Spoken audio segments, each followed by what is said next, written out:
Hey everybody, how's it going? Hope you all had a great Halloween. I got to spend mine at one of my favorite October events, the Spooky Empire Ultimate Horror Weekend down in Orlando.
Every year it's in October, but this year it just so happened to be Halloween weekend. It's actually, as I'm recording this, still going on down there. I only went for the one day, but Friday, Saturday, Sunday, it's going on down there. Always a really fun time. They moved it to a new hotel this year, which was really interesting, much larger place than they've ever had it in before, which was cool despite the fact I think they didn't use their space as well as they should have. They had a large area roped off for the convention, but all the guests and artists and vendors and tattoo artists were all in one ballroom, and it got a little cramped, especially in the vendor and autograph area, which was kind of a bummer. But still, just a new place. It's understandable that there's some hiccups along the way. I guess I should have been showing off the program.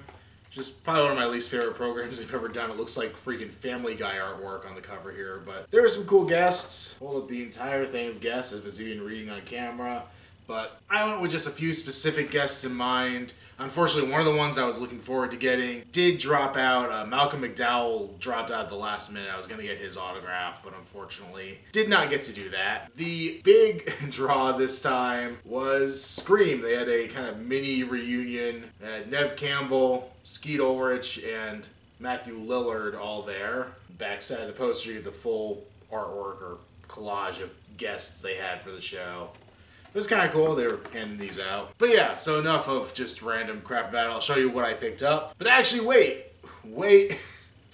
Before I show you the autographs I got at this convention, I have to show you the autographs that I got at a convention I didn't even go to. My friend Colin, who hosts the Dangertainment podcast that we've been attempting to do on here, he went up to Crypticon in Minnesota, and I looked at the guest list. It was like, oh crap, there's a couple people going there that I really want autographs from that I don't know when I'll be able to actually get them myself. So I've done this in the past. I did it with Ted White, Part 4 Jason. I had him grab me his autograph there.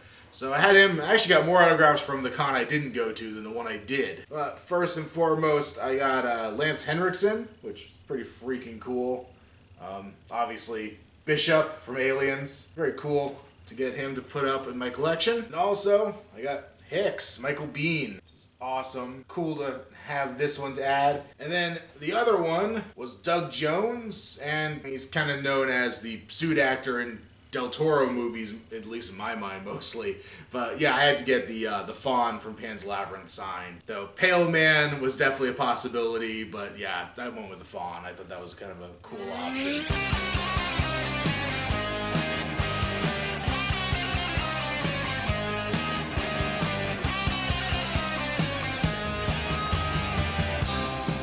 So yeah, now that I've got those out of the way, at Spooky Empire I met Tom Savini, so I got his autograph. Had to pick something kind of creep show related. I thought that was appropriate. One of my favorite makeup effects he's ever done in a film. And then the legendary George A. Romero, father of the modern zombie movie. Really nice guy, really cool to meet him. And I did get a picture with him, so I could toss that in here now.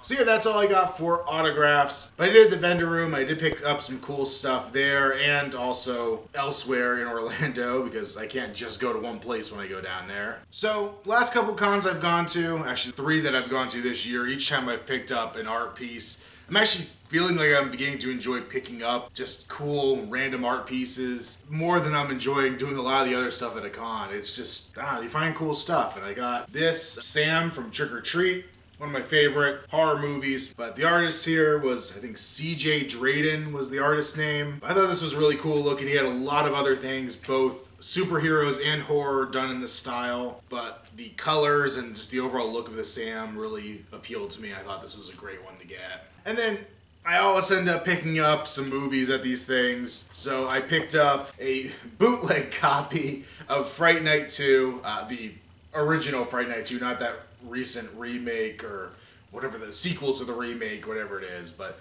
this, I don't think, has ever been made available on DVD in the United States, at least. And I've seen it once. It's okay. Not nearly as good as the original, but I figured it'd be kind of cool to add to my collection, so it seemed appropriate to get my hands on it. Then I picked up the remake of Maniac. It was only $5. Another movie I really like that for $5, why not? And the other thing I picked up that I didn't even know was out is the Blu-ray of Christmas Evil. And Christmas Evil, I've talked about it in other videos. It's a movie I grow to enjoy more every time I've seen it. I originally saw a really crappy version of it I found online, and it looked like absolute garbage, the film quality of it. And then I saw it in theaters about a year ago at a local theater that plays older stuff. They did a free screening for Christmas. The guy had this at the table. The table was Vinegar Syndrome, which the name sounded familiar. I couldn't place it, and I realized they're the ones that did the revitalized version of the Madman DVD, which was really good. Madman being another one of those movies that almost always is the wrong color. There's always just very heavy tints to it, and it just doesn't look as good. That Blu-ray was really good looking, the best I've ever seen Madman. And they said they've spent, I forget, he said just hours and hours and hours taking the best source they could for this movie and bringing it up to a good Blu-ray quality. And I'm not sure I believe them, but I'm hoping that they actually got it right and I could see a good looking version of Christmas Evil. And then of course, action figures. Gotta get action figures because it's me. So I picked up a couple things I've really been wanting. But even though I'm kind of trying to downsize some stuff, trying to get more focused with what I'm collecting on, not to branch out as much as I have, I found a couple pieces down there that were things I really had wanted for quite a long time. First being the plaid zombie from Dawn of the Dead from the NECA Cult Classics line. Just a piece that I've always kind of wanted. I've never picked up any of their Dawn of the Dead figures. This is one of the 3 down, so there's the Hare Krishna and the Flyboy to pick up as well, but at least finally got one. Then while I was down there, I also found the McFarlane Bride of Chucky 2-pack. Nearly complete, decent condition. The only thing it's really missing that I know of is Tiffany's cigarette. I have the standee behind it and her champagne bottle elsewhere, but I think the cigarette might be the only thing missing, which is really hard to come by. I've had a hard time finding it even on eBay, unless you go buy it new in box, which is pretty freaking pricey. But yeah, very happy to finally have a scarred Chucky to add to my collection, and Tiffany for the first time. And then last but not least, the Mezco Attack of the Living Dead Helen figure. I recently reviewed the other 2 figures, and Jake was cool. Earl was absolutely fantastic. I may like this one more than any of the other ones. I can't wait to really give it a good review. But as opposed to those 2 that are straight up zombie, this thing actually kind of has like a Deadite thing going on. And I'm loving it. So very happy. Funny that I was just talking about these figures and I walked up and like there's the whole series sitting there in front of me. And it was different versions of the other 2 zombies. I kind of thought about getting them, but really just wanted this one. I'm glad I got it. So that's pretty much everything from my trip down there. As you'll see in here, I've spliced in some footage I took. I got a Chinese GoPro knockoff, so I basically took that, got a head strap, I looked like a dork, walked around with on top of my head, and filmed crap, but hey, you know, it's some of the easiest filming I've ever done at a convention setting. I think it was a lot better than anything I've ever tried to do previously. But that's basically it. I have yet to do an actual video. I want to do a video on its own and kind of more formally announcing this, but I am cutting back a little bit for the month of November at least. So there won't be quite as many videos from me, but stay tuned. There will be more stuff coming up. And you always check out Facebook and Instagram. I'll probably be updating those a little more regularly still. So I'll see you guys next time.